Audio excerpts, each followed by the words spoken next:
Ladies and gentlemen, there comes a moment, quiet but fierce, when life stops asking politely. It will throw storms at you. It will betray you with people you trusted. It will test your dreams with delay after delay and whisper, maybe this isn't meant for you. And in that moment, you will realize it's not the storm that breaks you, it's your own thoughts about the storm. You see, the real battlefield is not out there, it's in here. Your mind, if left unchecked, will convince you that you're powerless, when in fact you were always the storm. If you've ever asked, how do I stay strong when everything is falling apart? Then you're exactly where you need to be. Not because I have answers, but because it's time you remembered who you are. This is not a motivational talk. It's a reminder of your inner architecture. Let's rebuild what the world tried to tear down. Let's develop a mind that cannot be broken. Your attitude is a choice, not a condition. It is not something you inherit, nor is it something handed to you by the world. It is not defined by your past, your surroundings, or your DNA. It is something far more powerful, something only you can shape. Yet most people live as though attitude is something that happens to them. They wake up and let the weather decide how they feel. They let the traffic set their mood.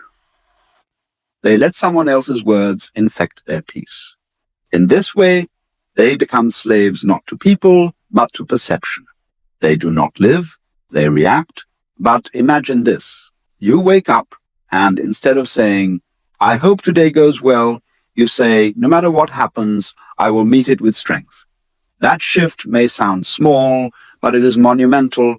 It's the difference between surviving your life and commanding it, between being at the mercy of events and standing at the center of them, calm, unshaken. Most people search endlessly for better conditions, a better job, a better partner, a better life. But no condition can ever replace what's missing within. You could be standing in paradise and still be miserable if your mind is rooted in scarcity, fear, or self-doubt. Conversely, you could be in the middle of a storm and still find peace if your attitude has been trained to hold steady. That's the secret most never learn. The outer world reflects the inner one. The mind is not just a receiver of experience, it is a filter, a lens, and very often a projector. Your attitude colors everything. Two people can walk through the same valley. One sees beauty, the other sees emptiness. One sees opportunity, the other sees threats. One sees a challenge to grow. The other sees a reason to quit. The valley is the same. The mind is not. And if you look closely, the mind is not born pessimistic or cynical. Children don't wake up defeated. They don't second-guess their laughter.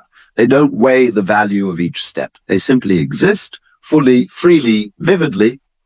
But over time, the world whispers its doubts into them. They are told what to fear. They are trained to compare, to compete, to expect the worst. Slowly, their attitude is shaped, not by truth, but by repetition. But here's the miracle. That shaping can be reversed. Because attitude is not set in stone. It is a choice renewed each moment. And with each breath, you are free to begin again. You can choose to meet setbacks with curiosity instead of anger. You can choose to speak gently to yourself in moments when the old voice would scream. You can choose to wake up and ask, what is right in my life today, instead of obsessing over what's wrong. And that's not just idealism, it's neurological. The brain is plastic, it rewires according to your focus. So every time you choose a better attitude, you carve a new path in your mind. The more you walk it, the clearer it becomes. It's like building a road through wild terrain. Difficult at first, but walk it enough and it becomes the path of least resistance. Eventually, it becomes who you are. This isn't about pretending everything is fine. It's not about ignoring pain or slapping a smile over your wounds. A true positive attitude is not blind. It is aware. It sees the darkness and chooses to light a candle anyway. It feels the weight of disappointment and chooses to keep moving. It hears the inner critic and still takes the next step forward. That is power. That is discipline. That is freedom. What does it mean to live like attitude is a choice? It means you stop waiting for life to get easier. You stop blaming your childhood, your surroundings, your job. Not because those things don't matter, but because they no longer define you. You look in the mirror and say, I am the deciding force in my life, not the weather, not other people. Me. You begin the day with intention. You notice your first thought, and if it's negative, you don't shame it, you shift it. You walk with awareness. You speak with purpose. You give grace to yourself when you slip, and you return again and again to your center. And most importantly, you practice. You treat your mind like a garden, and every thought like a seed. If it doesn't grow into strength, peace, or clarity, you don't water it. You let it die. You weed out the old patterns and plant new ones daily. You train yourself, not with force, but with presence. Because once you understand that attitude is a choice, you stop waiting to be saved. You stop chasing perfection. You start owning every moment, fully awake, fully responsible. And that, quietly, steadily, is how you become unbreakable. Pain is a teacher, not a punisher. It doesn't arrive in your life to destroy you, though it often feels like it might. Pain doesn't come to crush your spirit. It comes to expose what needs healing, what needs releasing, what needs transforming. But here's the mistake so many people make. They see pain as an enemy, something to be avoided, resisted, and numbed. And in doing so, they miss the message. They miss the lesson. They miss the opportunity to rise. You see, if you look at your life honestly, your greatest shifts, your deepest growth, your most powerful awakenings, did they happen when everything was going well, or did they emerge from heartbreak, failure, disappointment, betrayal? It's not success that teaches you the depth of who you are, it's suffering. It's not success that teaches you the depth of who you are, it's suffering. It's the nights when you couldn't sleep, the days when everything felt heavy, the moments when life stripped you bare and all your distractions, all your excuses, all your masks were gone. And in that silence, in that raw, uncomfortable truth, something was revealed.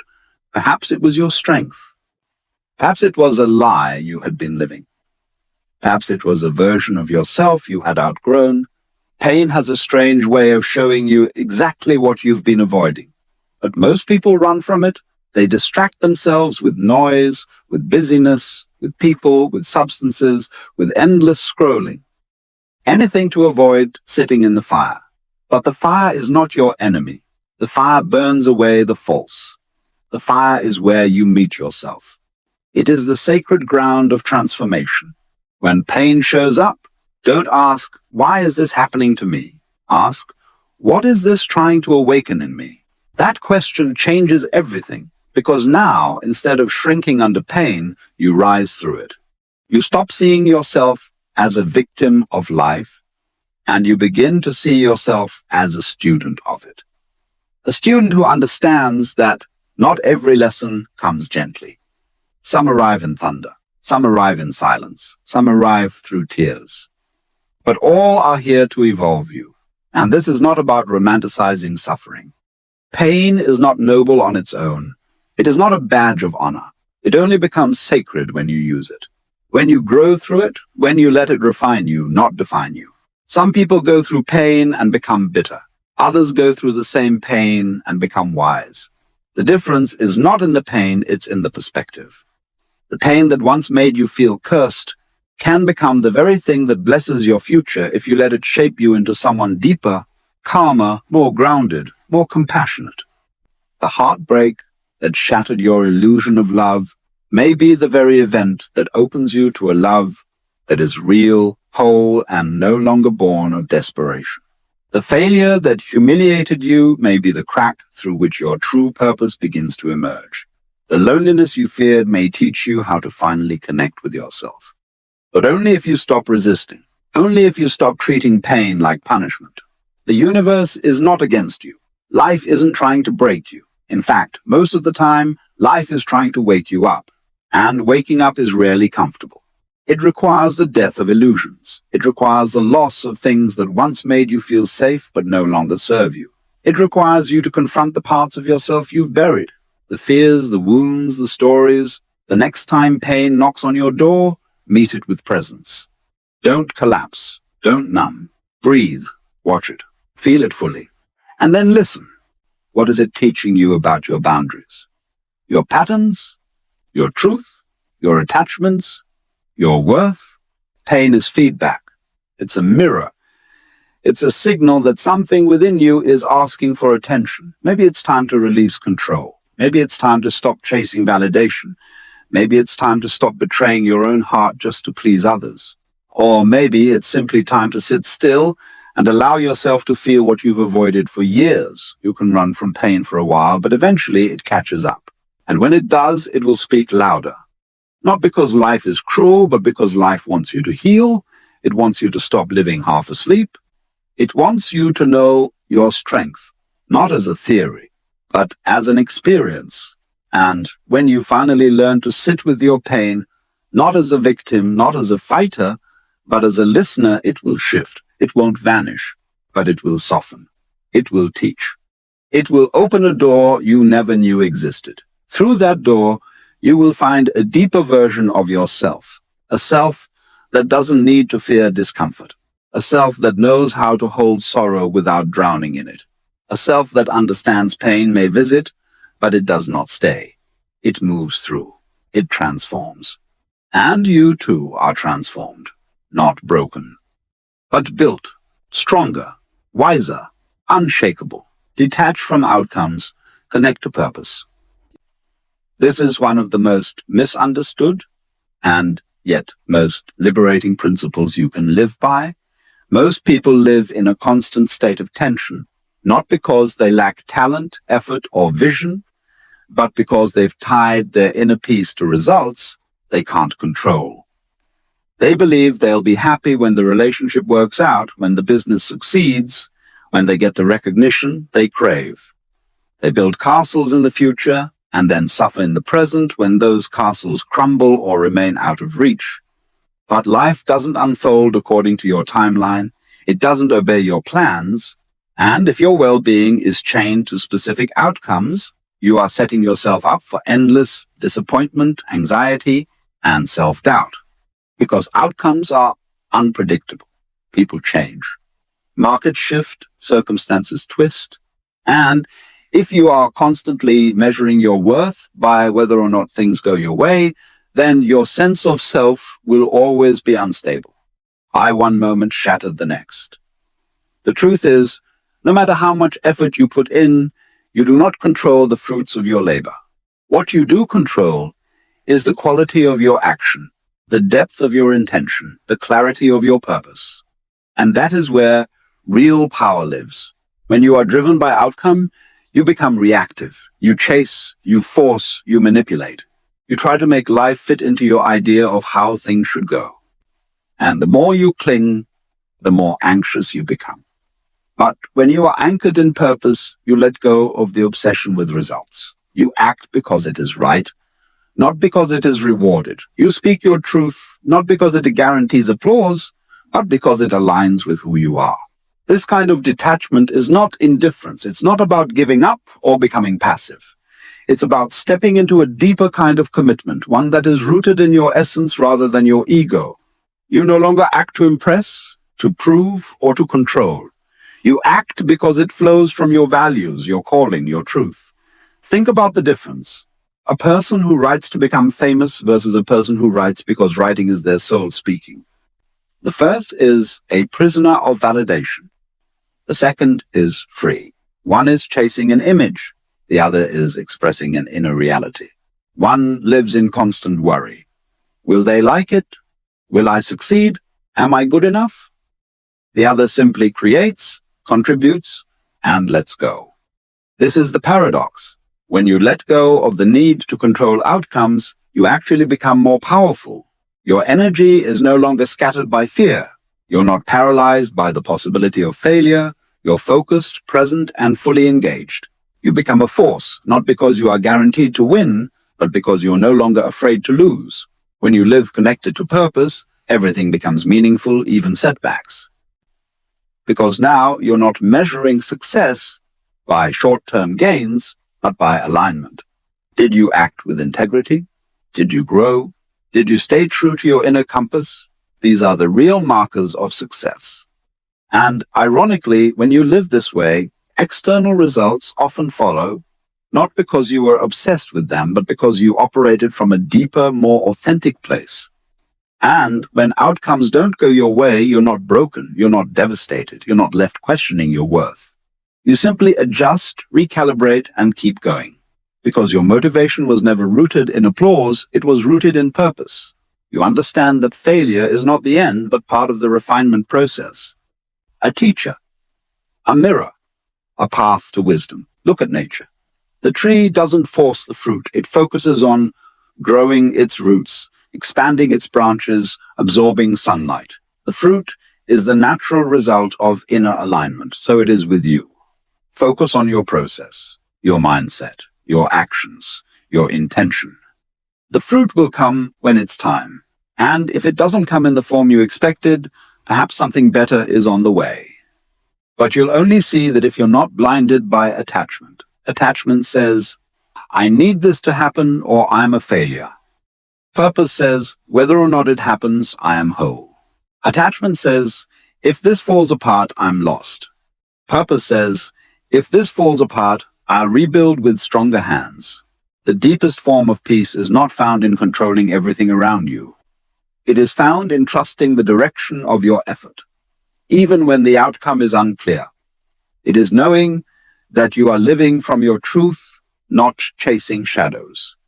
It is in realizing that you are not here to conquer the world. You are here to express your soul, live, act, speak, create, not to impress the world, but to honor your spirit. Give your best, then let go. Let go of how it should look. Let go of when it should arrive. Let go of the need to know how it all ends. When you detach from outcomes and connect to purpose, you don't just change how you live. You change who you are while living. You become steady, rooted, present, and truly free. You become what you entertain mentally. The mind, like a sponge, absorbs what it's consistently exposed to. It doesn't judge, it doesn't filter, it simply consumes and reflects. If your mental diet is composed of fear, comparison, negativity, and doubt, you begin to live a life shaped by those elements. Not because they are inherently true, but because you've unknowingly allowed them to settle in and take root. Every thought you engage with, every belief you repeat, every mental image you hold, forms the architecture of your reality. And what most people don't realize is that they are constantly feeding their minds through the words they speak, the media they consume, the people they surround themselves with, the inner dialogues they repeat without question. You don't need to look far to understand this. Observe someone who constantly consumes pessimistic news, gossip, or negativity. They start to expect the worst, see the worst, speak the worst. Even if something good happens, their mind is wired to find the flaw. Why? Because they've entertained that mental pattern long enough for it to become familiar, even comfortable. On the other hand, observe someone who feeds their mind with empowering ideas, thoughtful reflection, or mindful silence. They don't escape the harshness of life, but they engage it differently. They move with clarity. They speak with intention. They don't react to every storm because they've learned how to anchor themselves internally. You see, your mental environment is not neutral. It's shaping you constantly. Thoughts are not just visitors. They are builders. The ones you entertain most often are laying bricks, constructing the walls, windows, and doorways through which you will experience life.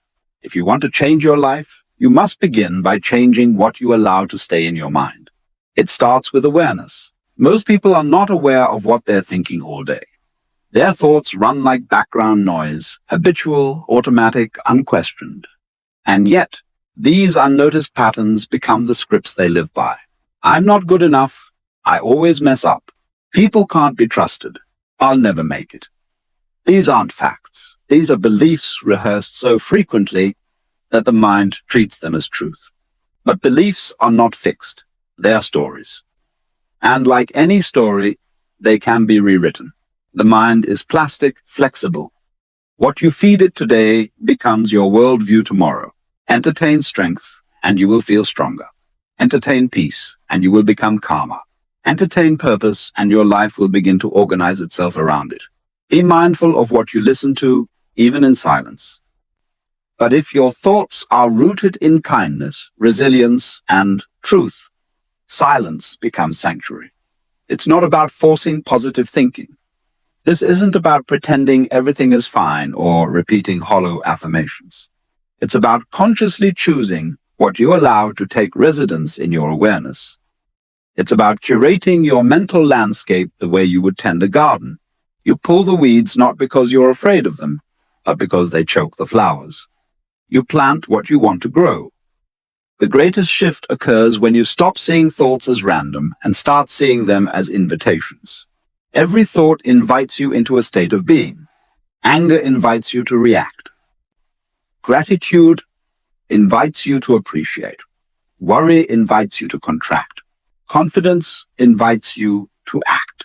The question is, which invitations are you accepting? The mind thrives on repetition. It learns through what is familiar. This is why change often feels so uncomfortable at first, not because the new thought is wrong, but because it's unfamiliar. The mind clings to old patterns, even painful ones, simply because they're known. That's why real transformation requires patience. You must interrupt the old and repeat the new until what once felt unnatural becomes your new normal. Surround yourself with voices that lift you, books that challenge you, music that calms you, silence that strengthens you. Choose conversations that expand your thinking. Set boundaries with people who pollute your peace. Don't just feed your mind, nourish it. And when a negative thought arises, as it inevitably will, don't fight it. Fighting gives it energy. Simply notice it. Observe it as you would a cloud passing through the sky. There's that old story again, you might say. And then choose differently. Replace it with a thought that builds instead of breaks, that calms instead of fuels chaos. Over time, this practice becomes natural. Your mind becomes a place of clarity, not confusion. A place of strength, not fear. A place of direction, not distraction. And from that place, life itself begins to change, not because the world becomes easier, but because your perception becomes sharper, your energy becomes cleaner, your decisions become wiser. You are not helpless in the face of your thoughts. You are the host. You decide who stays. You decide what grows. You decide which voices echo in your inner space. Because in the end, you don't just attract what you want. You attract what you are, and you become what you entertain mentally. Silence the inner critic by watching, not fighting it. Most people live with a voice inside their head that constantly undermines them, a quiet, persistent whisper that says, "You're not enough, you're failing, you'll never get it right." This voice is not loud, but it is steady. It hides behind logic, behind memory, behind comparison. And for many, it has been speaking for so long that they no longer question it, they simply believe it. But here's the truth, that voice is not you. It was built from the fragments of old experiences, from childhood wounds, from societal pressure, from fear and shame passed down over the years. It's an echo, not an identity. It is not the voice of your soul. It is the voice of your conditioning. The mistake we often make is trying to argue with it. We try to shout over it with affirmations. We try to replace it with fake positivity. Or worse, we believe that if we achieve more, look better, or gain approval, the voice will finally go silent. But it doesn't, because the voice is not healed by success. It's only healed by awareness. Fighting the inner critic gives it power. Resistance always does. It turns it into something larger, something more alive. You cannot defeat it by force, but you can dissolve it through understanding. When you watch the critic, not as a truth, but as a pattern, you begin to reclaim your power. You start to see that it's just a thought, a sound, a habit of the mind. It says, "You're not worthy," and instead of shrinking, you simply observe, there's that thought again. And like a cloud passing through the sky, you let it float by.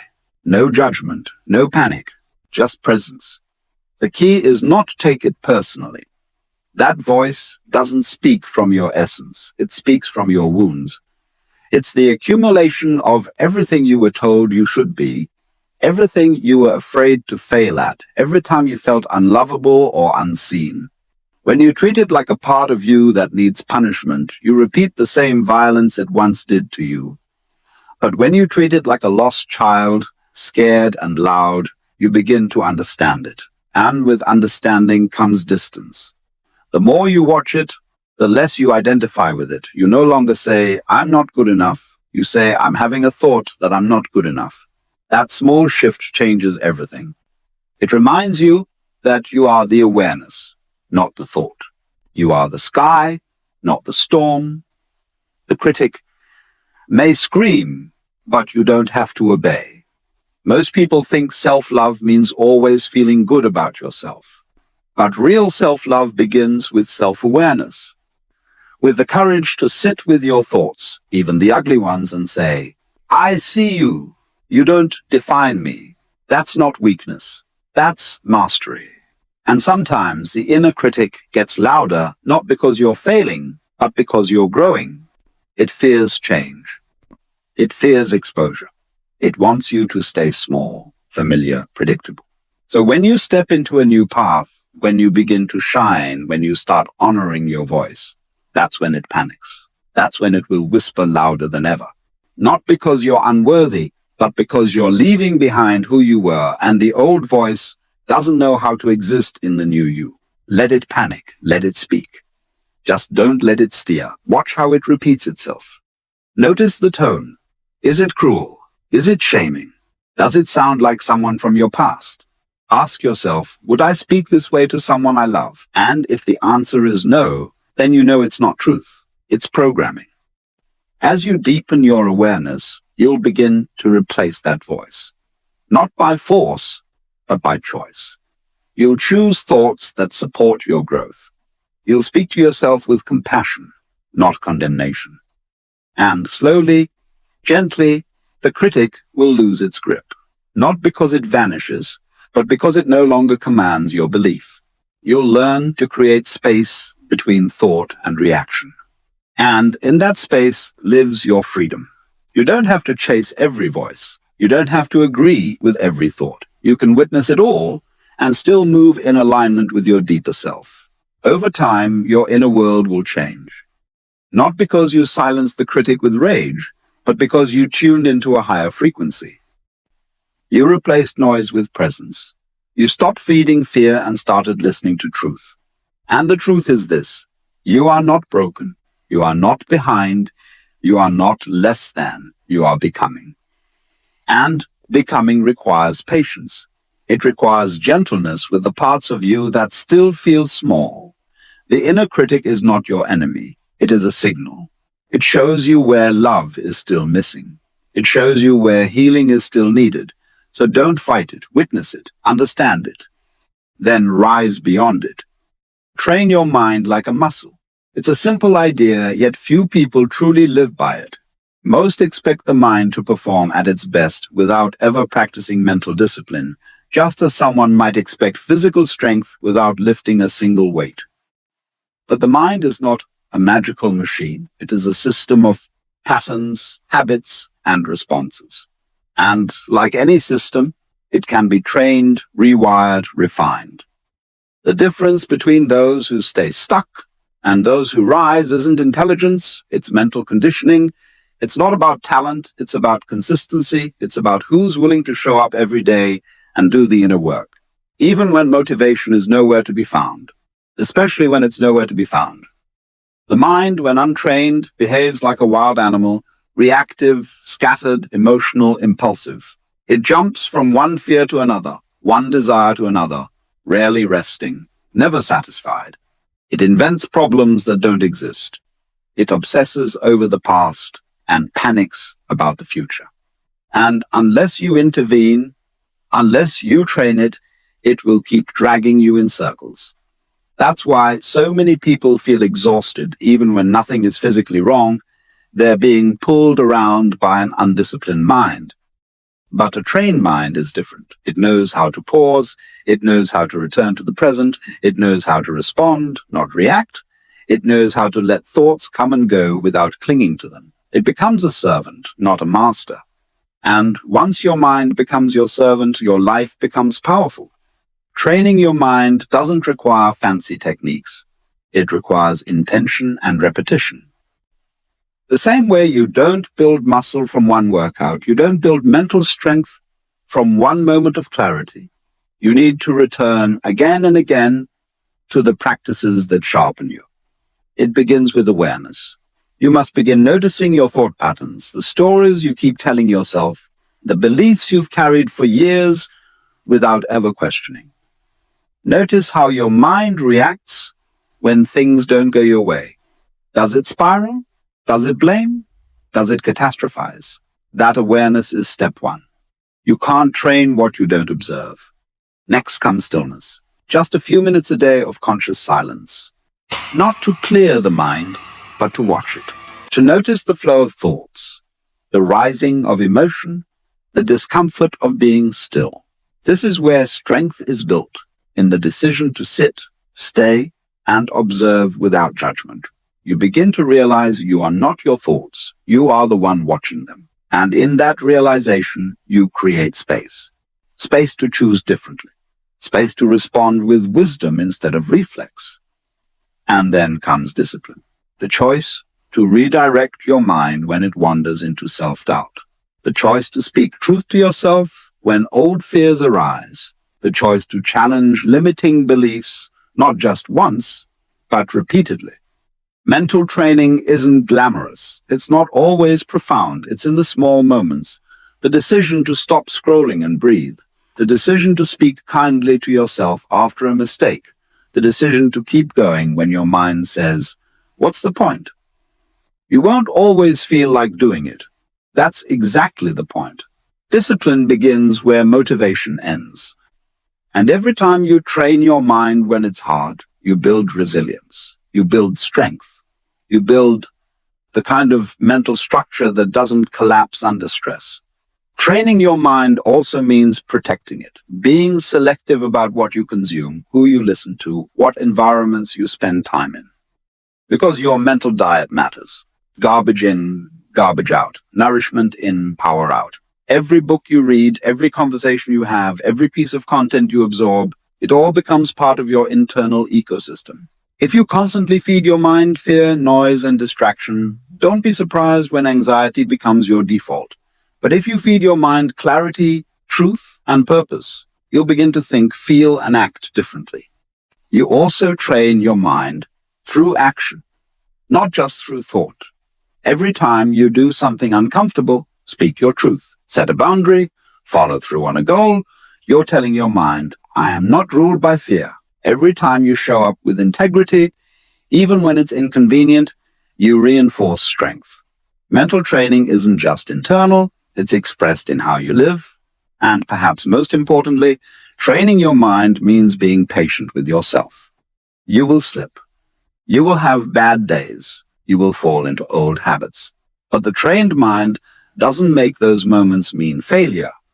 And every time you return, every time you reset, you strengthen the mental muscle that keeps you grounded. Treat your mind with the same care and effort you would your body. Give it rest. Give it challenge. Give it clarity. Cut the noise. Question the narratives. Build the habits. Repeat the practices. The mind that once dragged you into chaos becomes the very tool that carries you through it. It becomes clear, calm, focused, resilient. Not because life became easier, but because you became stronger. A trained mind doesn't need perfect conditions to thrive. It thrives because it's anchored in discipline, because it knows how to return to center, because it's been shaped not by chance, but by choice. The present moment is not a location in time. It is the only place where life ever truly happens. Yet, strangely, it is the one place most people rarely live. We are haunted by the past, anxious about the future, caught in a constant cycle of regret and anticipation. But the truth is simple. All your power, your clarity, your peace, they exist only here now. And developing an unbreakable positive mental attitude requires a deep and disciplined return to this present. The mind loves to wander. It slips easily into memories, into imagined conversations, into what-ifs and worst-case scenarios. This wandering is not inherently wrong. It's how the mind was built.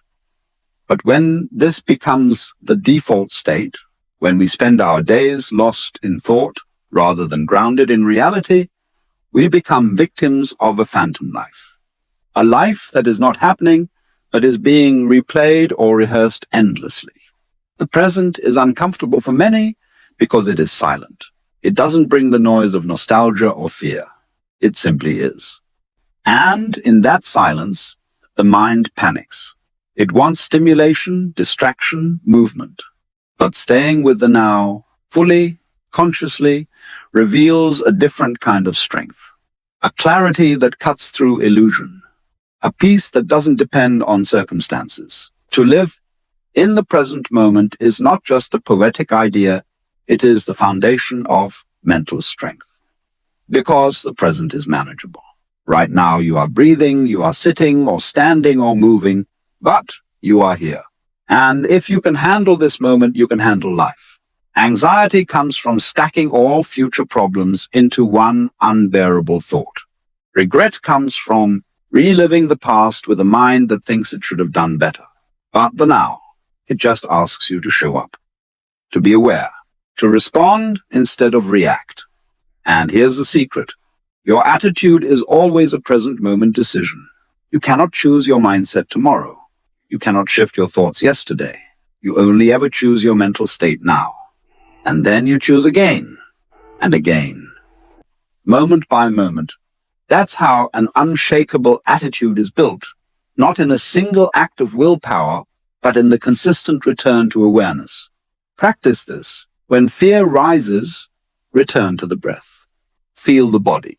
Anchor yourself in what's real. When doubt creeps in, don't fight it, observe it. Let it pass like a cloud across the sky. When anger boils up, pause. Ask yourself, is this reaction happening in reality or in a story I'm telling myself? More often than not, you'll find the suffering isn't in the moment. It's in the mind's interpretation of it. Living in the present doesn't mean ignoring responsibility. It doesn't mean forgetting the past or avoiding the future. It means not living in those places. It means using memory as a tool, not as a trap. It means planning the future without losing yourself to it. It means bringing your full self to the task at hand, to the conversation you're in, to the challenge you're facing, because that is the only thing that truly exists. When you ground yourself in the present, you begin to notice what truly matters. You slow down enough to catch the tone in someone's voice, the emotion in your own body, the beauty of something small. You start to see how much life you've been missing in your rush to be somewhere else. And this awareness softens the mind. It makes it more resilient, more patient, more forgiving. More importantly, this presence makes you powerful. Because while others are distracted, you are aware. While others react, you respond. While others chase illusions, you stay rooted in reality. And reality is where results are created, where love is felt, where peace is found. You do not need to escape your life. You need to arrive in it fully, repeatedly. This practice of presence is not a one-time fix. It's a discipline. It's the choice to return to the moment, especially when your mind wants to run, especially when pain or fear tempts you to retreat. And every time you return, every time you breathe and anchor yourself in the now, you make your mind just a little more stable, a little more clear, a little more aligned with life itself. Over time, your mind learns that it does not need to grip the future or cling to the past. It learns that this moment is enough, that it is safe, that it is manageable. And from this foundation, positivity arises, not as a forced affirmation, but as a quiet confidence. A grounded optimism that says, I can handle whatever comes because I am here. I am present. I am awake.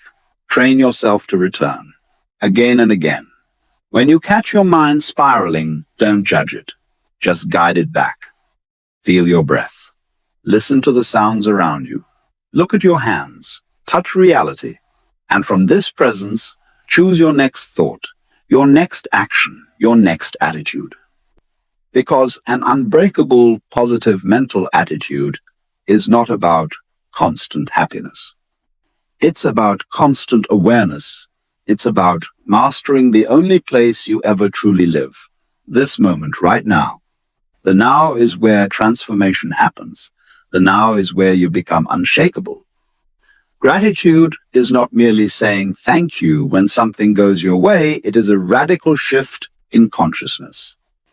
It is the ability to see the invisible blessings woven into the very fabric of your existence, even when things are difficult.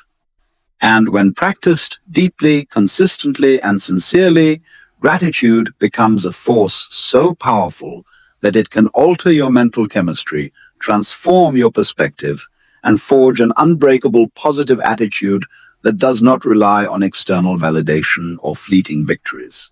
Most people reserve gratitude for moments when life rewards them. A promotion, a kind gesture, a good day. But this conditional gratitude is fragile. It crumbles when life becomes hard, when disappointment knocks, or when plans fall apart. Real, unshakable gratitude begins not when things are easy, but precisely when they are not. It begins in the moments when the ego screams in frustration, and you choose instead to recognize that even here, something is working in your favor.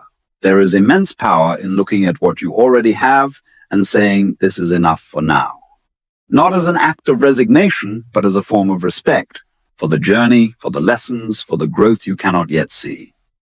The truth is, the mind that is constantly seeking more is never satisfied.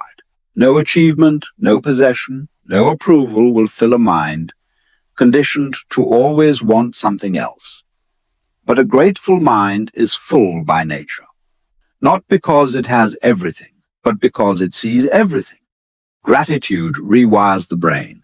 It changes your filters. Where before you might have seen scarcity, you begin to see abundance. Where before you felt overwhelmed by problems, you begin to notice the strength you've gained just by surviving them. You begin to realize how many ordinary things you once took for granted. The breath in your lungs, the beating of your heart, the roof over your head, the chance to begin again. But here's the deeper truth.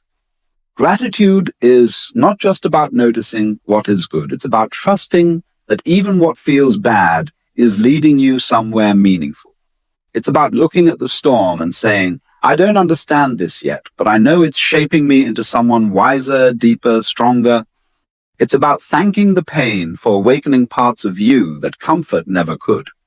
It's about appreciating the silence between two loud chapters of your life.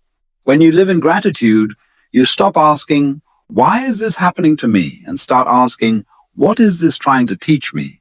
And start asking, what is this trying to teach me? That question alone shifts your attitude from victimhood to empowerment. You no longer see yourself as being pushed around by life, but guided through it. You recognize that the universe is not punishing you, but preparing you. That your detours were not accidents, they were necessary. And that realization births resilience. In a world that constantly tells you to chase more, gratitude invites you to pause, to breathe, to realize that maybe you are not missing anything, you are just overlooking what's already here. The love in a friend's voice, the sunlight on your face, the growth in your discomfort, the wisdom that came wrapped in difficulty. These are gifts that can only be seen by a mind that is awake and grateful. And from that place, positivity flows naturally. You do not have to force a smile. You do not have to recite empty affirmations. Your positivity is no longer a mask. It is an extension of your inner clarity. You see clearly, and what you see is enough, even when it's messy, even when it's incomplete, because life, in its raw, unfiltered form, is still astonishing. A grateful attitude is unbreakable because it does not depend on life going perfectly. It depends only on your willingness to see with new eyes. And this is entirely in your control. You cannot control what happens, but you can control your attention. You can choose what to magnify. You can focus on what's missing, or you can recognize what's been given. And in that choice lies your power. Each day becomes an opportunity to practice. When you wake up, start with a single thought. Thank you for this breath. When you eat, notice the taste. When someone speaks to you, listen with presence. These are small acts, but over time, they shape a large mind. A mind that no longer reacts in panic, but responds with presence. A mind that no longer sees setbacks as punishment, but as refinement. A mind that no longer chases happiness, but discovers it quietly in stillness. Gratitude creates a foundation so stable that even when life shakes, you remain steady. Because you are no longer rooted in what is temporary, you are anchored in what is eternal. Awareness, acceptance, appreciation. And from this foundation, you can build any life you choose. Not because you are waiting for everything to be perfect, but because you already see the perfection in everything. Let gratitude not be a reaction. Let it be a way of life, a lens through which you view each moment, each challenge, each breath, and watch how your mental attitude evolves not into something rigid or forced, but into something beautifully unbreakable. Not because nothing hurts you, but because everything grows you. An unbreakable positive mental attitude is not a destination. It is not a place you reach and then rest. It is a lifelong journey, a daily unfolding of awareness, intention, and resilience. This is not the path of pretending everything is fine. It is the deeper work of becoming conscious of how your mind reacts, how your thoughts form, and how you choose to meet the moment again and again. To walk this path means accepting that life will not stop challenging you. There will be days when everything seems to fall apart. People will disappoint you. Plans will collapse. Your own thoughts will turn against you.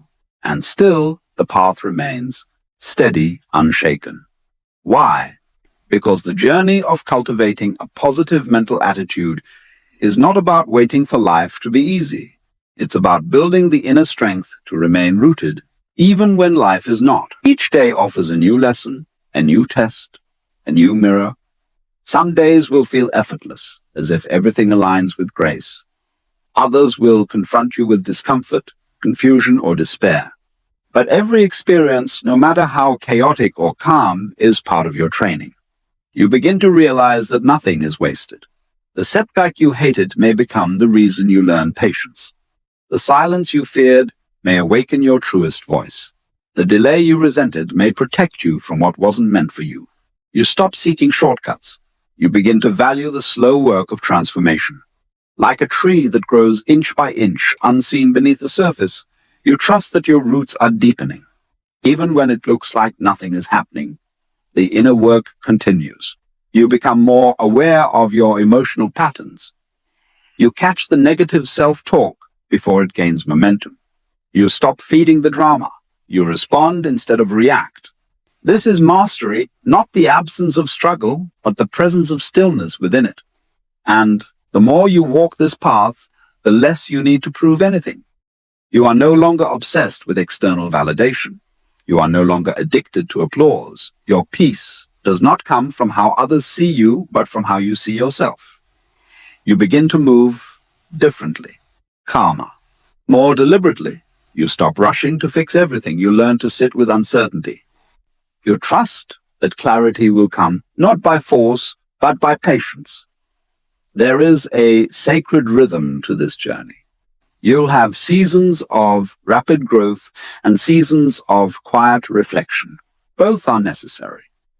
The world may call for constant action, but your soul knows the value of stillness. In that stillness, your mind settles, your heart speaks, your vision clears, and you remember what truly matters, not chasing every goal, but aligning with the purpose behind it, not controlling outcomes, but showing up fully and letting life unfold. As you continue walking, you will outgrow many versions of yourself. You will shed old beliefs, outdated fears, and the need to be liked by everyone. And in that shedding, you will find freedom. You will realize that a positive mental attitude isn't about being cheerful all the time. It's about being anchored in truth. It's about choosing courage over comfort, faith over fear, growth over stagnation. Even your mistakes become part of the path. You no longer see them as failures, but as feedback. Every misstep, every regret, every painful detour, it all teaches you something vital. You learn not to shame yourself for the past, but to extract the lesson and carry it forward with wisdom. You don't have to be perfect. You just have to be willing to keep learning, keep evolving, keep walking. And as you walk, your presence begins to affect others. Not because you're preaching positivity, but because you embody it. People feel it in your calm, in your patience, in your ability to see beauty in small things. You become a lighthouse, unmoving, grounded, a source of quiet strength for others lost in their storms. You don't need recognition for this. The impact happens quietly, organically, and that's the point. Because this journey is not about becoming better than others. It's about becoming better than you were yesterday. It's about walking with humility, with grace, with an open heart. It's about knowing that you'll never fully arrive, and yet each step matters. Every choice to stay mindful, every time you choose presence over panic, every moment you say, this is hard, but I won't break. That is the journey, and it is more than enough. Keep walking, through joy, through uncertainty, through heartbreak, through growth. Keep walking. You are not lost. You are not behind. You are not broken. You are simply becoming one conscious breath, one grateful step, one grateful step, one grateful step, one act of courage at a time. The path is not always clear, but it is always yours to walk. And in choosing to walk it, you are already free in the end. What does it mean to develop an unbreakable positive mental attitude? It means realizing that life will never stop shifting, that people will never stop being unpredictable, and that circumstances will never bend perfectly to your will. And yet, you remain calm, centered, conscious, because your power no longer lies in what happens to you, but in how you respond. It is not blind optimism or forced happiness. It is the quiet discipline of choosing your mindset again and again. It is the courage to keep showing up, even when nothing makes sense. It is the wisdom to find light in the darkness, not because you deny the night, but because you've learned to carry your own fire. You are not a product of your past, nor a victim of the present. You are a creator of thought, of energy, of meaning. And every time you choose to rise instead of shrink, to grow instead of collapse, to trust instead of fear, you step deeper into your own becoming. Take this path not because it is easy, but because it is real. Because you're done being shaken by every wind. Because you're ready to build a life rooted not in reaction, but in intention. This isn't about never falling. It's about learning to rise gracefully, wisely, and more powerfully each time. That is the attitude that cannot be broken. That is the self the world cannot shake. That is the freedom no one can take. And it has always been within you.